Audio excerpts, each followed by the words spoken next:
Thank you! I did charity work by giving you a chance.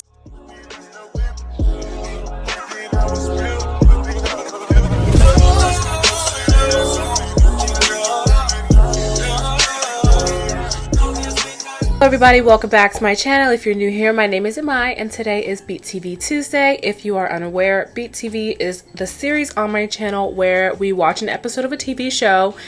It's been cartoons, but we could switch it up if you want, while I put my makeup on most of the time. Last week when we watched The Weekenders, I had done my hair and I had done my lashes and my brows because those were things I needed to do for maintenance that week. Today we are watching the the Valentine's Day episode of Jimmy Neutron. Also, I know I usually don't give you guys like super artsy creative looks when I do Beattv. Fingers crossed I can pull my talent out from the depths of me where I have buried it to do all this soft glam natural stuff that's been trending lately. But hopefully I can do something reminiscent of this Valentine's. It was for the Met Gala, but I want to do it for Valentine's. You're watching the Valentine's Day episode of Jimmy Neutron. It is season 2 episode 9, Love Potion 976-J. You can watch Jimmy Neutron on Paramount Plus, where I watch it. It has the entire series. Also, don't mind my hair looking crazy. I need to put some silicone mix in it because it is being dry and nasty. So that is also the goal after I stop filming this video. So the episode begins and Miss Fowl is talking to the class about Valentine's Day and how Valentine's Day is coming up, and they are like allocating time for the students to make their own valentines. So Libby is making a valentine for all the members of Men to Boys. I don't know, some like it's Boys to Men, but their version of it. And Sheen is writing them to the CEO of like Fudgy Pops because he likes the Fudgy Pops, and Cindy's writing her valentines, but she's making sure that her mom's lawyers go through them so that she doesn't have to like start a relationship with anybody. And girl, I feel you, because I call somebody cute and they think I want to go get married, and that's very much not the truth. And Jimmy is kind of opposed to the whole thing. He's like, ugh, the only lady I've ever had a crush on was Madame Curie. Oh my god, I said Madame Curie. Marie Curie, some scientist lady. And like, I hate reducing her down to some scientist lady because I know she's probably done some really great things in science. I don't know them, but she's probably done them. I'm a makeup artist. I don't do science. I'm gonna say that loosely. Let me retract that. I do makeup. To call myself a makeup artist, till I see the results of what this face is going to be, I am just a person who does makeup. And in the back of the class, like one of the background characters that we see a lot, nerdy kid named Oleander. Why would y'all name him that? His girlfriend, who looks just like him, is like instructing him on how to make her Valentine's Day card. Like, more macaroni here, more glitter there. You're not doing it right. And Jimmy is looking back at him like, damn, this man is pathetic. Like, how did he stoop so low? Because, you know, good question. How did he stoop so low? Because a wise man once said, we don't love these hoes. And then his big old fat head just starts cooking up ideas about how Valentine's Day sucks and he's gonna do something about it. And Jimmy is like very vocal about how much he kind of hates Valentine's Day. And Miss Fowl overhears him talking to himself about it. And she's like, you know, it's only a matter of time until you're next and you love someone. And he's like, well, not if I do something about it, because all this mushy stuff is schnasty. So I'm assuming this is after school. Jimmy lets Carl and Sheen into the lab, and he has under his little thingy, under his like glass case thingy that he pulls out often, pheromone 976/J, and of course I have it up on my screen over here because I will never remember that number. I've seen this episode a few times preparing for this. I will never remember that number. And he's kind of explaining to the guys what a pheromone is and what this potion does. And I'm just gonna put the clip of him explaining it up here so that y'all can get a clue, so I don't like summarize it poorly. It's the chemical hormone that makes boys like girls. One whiff of this stuff will make a guy fall in love with the first girl he sees. But basically he just says like, this is the hormone, pheromone that makes guys fall in love with girls. And I'm like, no gay peoples, that's fine, I guess. Is your pheromone. So wait, does this mean that the gay people would just not be affected? Or would gay people like fall in love with the opposite gender now? Did anyone take this into account? Can we ask somebody? Because I would like to know what's happening. Not to me, unfortunately, I am straight. Sort of. But like, what would happen to them? I don't like that. And the guys start freaking out. Well, sort of. They start freaking out, mostly Sheen. And he's like, you gotta destroy this thing, bro. And he's like, relax, I'm using it to make an anti-love vaccine so that people don't fall in love with people. And I'm like, okay. I mean, I'm single too and a little bit bitter about it, but this is excessive. I don't know. This could be, like, what about your parents, bro? Splitting up 2 family households like that? I mean, I don't have one of those either, but I don't want to destroy it for everybody else. I heard that they're really good. And he keeps bringing it back to this Oleander dude. Horrible name, by the way, and I'm standing by it. And he's like, do you want to end up like him? Pathetic over some girl? I'm like, bro, it's not that bad. You're being kind of dramatic. So Jimmy, after he's done explaining it, he's like, does anybody have any questions? And Carl's like, can I just check my email? I want to see if my Cheese of the Month subscription is coming. And honestly, I don't want to talk down on any future sponsorships, fingers crossed. But receiving perishables in the mail is kind of scary to me. I always feel like something is gonna go wrong. Like maybe I don't know. I get really antsy about food spoiling. And like if it expired yesterday, trash. And I know that sounds wasteful, and it is wasteful, but I am severely, how do you pronounce it, emetophobic. Throwing up is not my jam. I haven't thrown up in several years and I want to keep it that way. So receiving food in the mail is kind of scary. However, I am not opposed to a sponsorship one day. This has nothing to do with you and everything to do with me. Love you. Keep that in mind for when I get more subscribers. So Sheen and Jimmy leave the lab and Carl is still on the computer, like trying to figure out how to check his email. And this man literally goes eeny, meeny, miny, mo, trying to pick the button to see which one would switch it over to a regular computer. And oh my God, at this point, I can't even blame Carl. Jimmy, why are you know this man is not the smartest and your computer is very high tech. Why wouldn't you just show him how to do it? This man is slamming on buttons talking about, Jimmy, your computer's acting funny. Excuse me? Excuse me? Ooh, you know what episode I should do? I should do the episode where Carl gets pregnant. And then as he's hitting buttons, the screen says, vent open. And he accidentally released this pheromone after slamming all the buttons like an idiot. God, I know the internet loves Carl and his memes, but I don't understand. And of course, like, Jimmy doesn't notice, but as the like smell is emitting into the air, like you could see Carl kind of sniffing around. So I'm like, there's obviously a scent to this potion, and if Jimmy made it, Jimmy should recognize it. So why doesn't Jimmy and Sheen walk out of the lab, and of course there's Libby and Cindy ready, primed, ready to start making fun of them.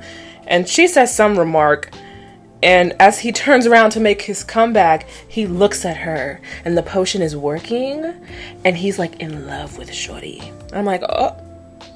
And so it begins. Am I serving Rihanna Met Gala? Or is it giving 80s? Is it giving Whitney Houston? Which isn't a bad thing, but that's not what I'm going for. And then Sheen turns around and he's like, Jimmy, don't let her talk to you like that.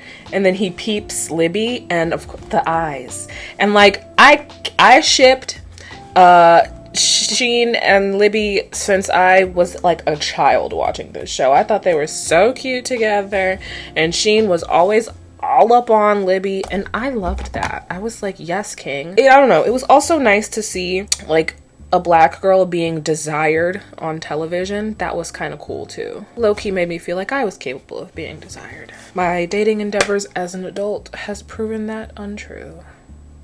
These are jokes, by the way. That's a joke. The guys like kind of get all up in the girls' faces, and the girls are like kind of turned off by that, so they like run away. And as soon as they walk away, Jimmy is like, what the fuck what was that about? I don't like Cindy. Like, why was I entranced in her wonderfully green eyes?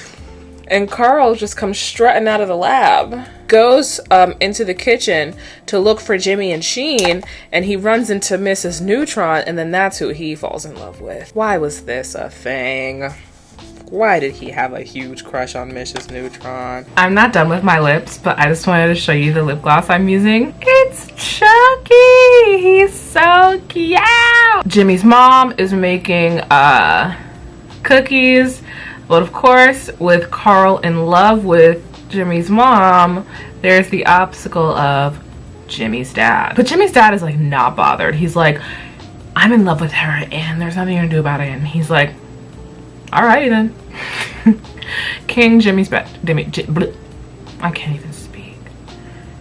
King Jimmy's dad. Ooh, that might have been a bad idea. So in the next scene, Sheen is dancing outside of Libby's house. He is like doing some dance for her, and she opens up the door and she's like, what is happening out here?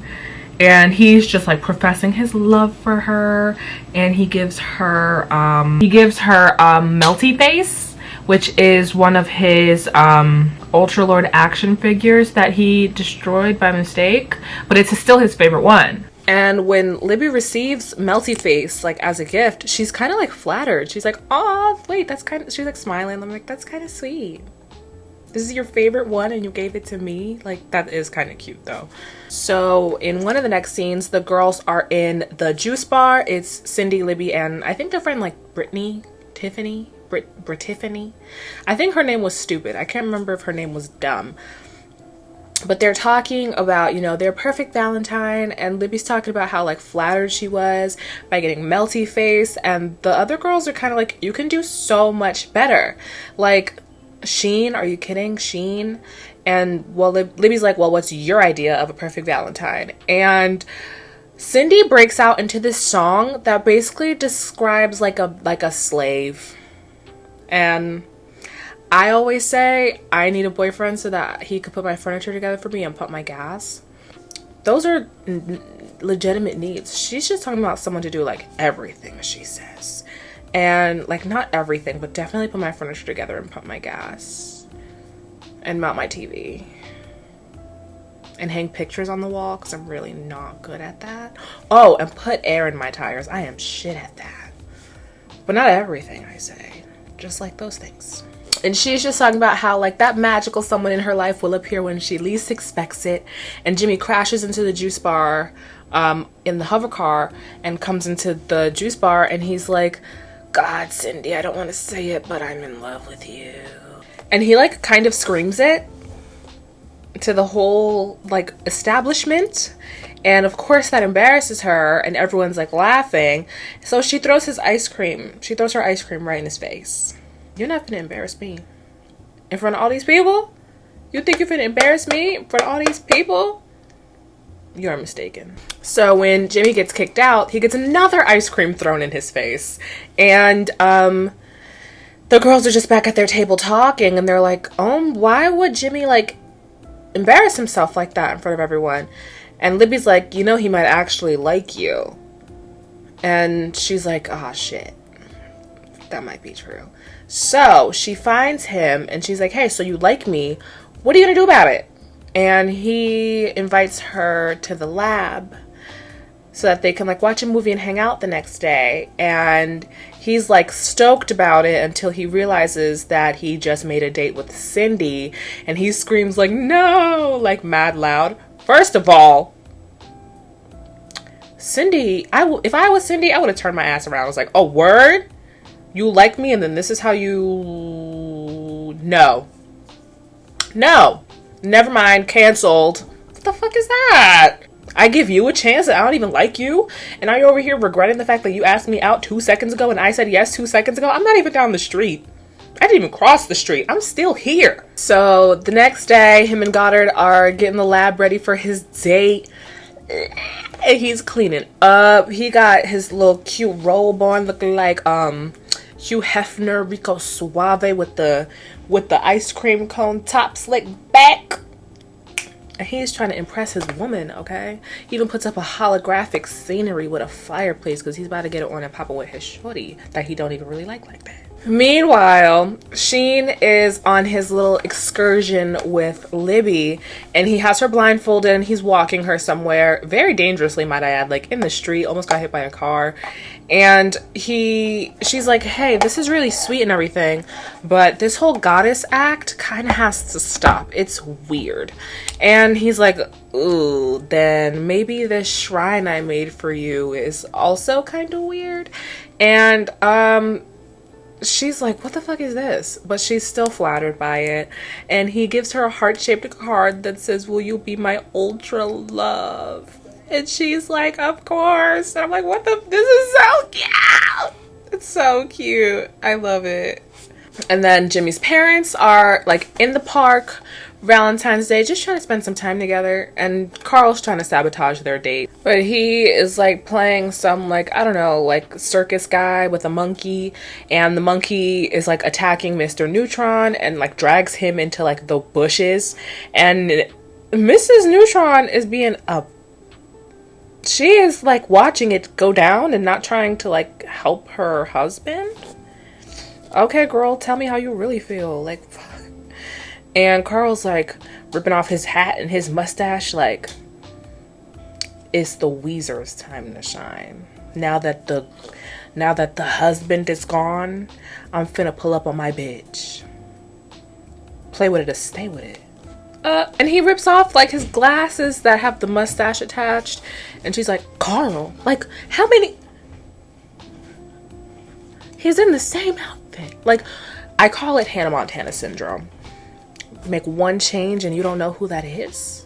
Trademark it, Hannah Montana syndrome. So Cindy shows up to the lab and it has that little drop down into that tube. I'm gonna put the clip, of course. And like they always land on the ground. And I always think like the speed and velocity at which you are dropping down that tube, that shit gotta hurt. Like, why don't put a mattress there or something? So he's like just being a nervous little guy. And Cindy's like, what is this? Like, you said you loved me. And why are you acting like this? And he's like, I don't know, I'm clammy, I'm confused, but I fuck with it. And she's like, what's that? Get you your man, Cindy. So back on Sheen's date, they're having a good time. And Mrs. Neutron breaks the news to Carl that, you know, I'm married and I want to spend time with my husband on Valentine's Day, which is reasonable AF. This kid is like 10 years old. Go away. So, as Jimmy is on his date with Cindy, they're like hanging out, chatting. He's about to ask her to be his Valentine. And then he looks past her and sees that there's like a light on. He's like, why is that light on? And he's like still choking out the words like, will you be my Valentine? And Cindy's like, I know what you're trying to ask me, so just ask it. So he asks her and she's like, essentially she's like, yeah. And he like spins her or whatever, and she slips backwards and the case to like the covering to the glass case opens. You can see that the pheromone beaker is broken inside. And when he realizes he was infected with the potion, he's kind of like tripping over his words. And she's like, well, I thought you wanted me to be your Valentine. And I'm just going to put the clip up because this is so, oh my God. Like the way he says it, like there's so many ways. But he's just so awful about it. I do, but not really. I mean, you're so beautiful, but you're so gross. I mean... And she's like, do you want to be my Valentine or not? And then he like sucks her out of the lab, like shoots her out through the tube backwards. And he's like, I gotta snap out of it. Like, she's so hot, but I can't. I'm supposed to hate her. So Jimmy is trying to brainstorm how to get everything back to normal. And he has a brain blast, and I'm just gonna insert the clip. He's This month's cheese is Gouda Feta. Gouda Feta. Gouda Feta. Great blast! And basically he decides that since the pheromones work through smell, he's going to insert another smell into the pheromone machine, and that should take over and like get rid of the love potion in everyone's systems. And he has the flashback to Carl talking about like his Gouda Feta cheese of the month thing, and he decides to input the smell of cheese, which, like, I mean, once you figured out it worked off of aroma, why couldn't you insert something that smelled good, like chocolate chip cookies or like chicken? So he puts it in the machine, and back at school the next day, I'm assuming Jimmy is just so in love with the smell of cheese because that's what saved him from being in love with Cindy. And of course everyone is like repelled by him and is like, ew, that's nasty, why are you sniffing all up on that cheese? But he's just so relieved that it worked, and episode over. The way I'm set up, there's no way you could, that clip I showed you of him being like, you're so beautiful but you're gross and I love you but I'm supposed to hate you, like that, I would be thoroughly upset, because it's like, motherfucker, I didn't even like you. I did charity work by giving you a chance, and then then I come here looking fine, looking hella cute, and then you're gonna tell me that I'm beautiful but I'm gross, but you love me but you're supposed to hate me, and I did you a favor by coming here? Can you believe? I didn't even like you with your big old peanut head. I did charity work coming here. This was just another stop. This was an errand I had to run. I was doing you a favor. Like, first of all, you embarrassed me in the juice bar, and I still gave you a shot. Are you okay? What's going on? This was just a really odd episode, but one really wholesome, cute thing that we did get out of it was the progression of the Sheen and Libby love story, because I really do like them as a couple. I think it's super cute to have the only two POC in the main cast like get together and be cute. Of course, we got some comedic relief from Carl pushing up on Mrs. Neutron. Yeah, shit was wild. How dare you tell me that I'm beautiful but I'm gross, and you love me but you're supposed to hate me, and then you embarrass me in front of my girlfriends. And then I give you a shot, and then you shit on me when I get here. What the fuck is that? What is that? These men are crazy. What is the moral? What is the lesson of today's episode? 1, we don't love these hoes. 2, don't settle. Like, she was talking shit to, that's the only way I could describe it, to Libby about how she deserved better than Sheen, and then you turn around and go out with Jimmy, who you've hated since the movie. Before the series was even a series, you hated Jimmy since you had 2 pigtails, girl. Before they decided they wanted to stop animating 2 pigtails. And then you go out with him? What happened? You had a whole song. A whole song! A bop, might I add. A whole song about this. So, that is the Jimmy Neutron episode. Love Potion 976. What is it? 976/J. I hope you liked it. I feel like I talked a lot more throughout than I usually do. And I gave you guys sort of a look today. So, that was cool. I got to dig into my artistry bag. So, yeah, thank you guys so much for watching. I will see you guys on Thursday. This week we are starting my health and wellness series that I've decided to title Becoming Her. It's like becoming that girl, like I'm becoming her, you know what I'm saying? And I feel like if I start a health and wellness series, I need to hold myself accountable and continue to do it, because if I know people want to see it, I have to keep on my journey. So I will see you guys on Thursday when we talk about health and wellness and the foods that I eat and my relationship with food.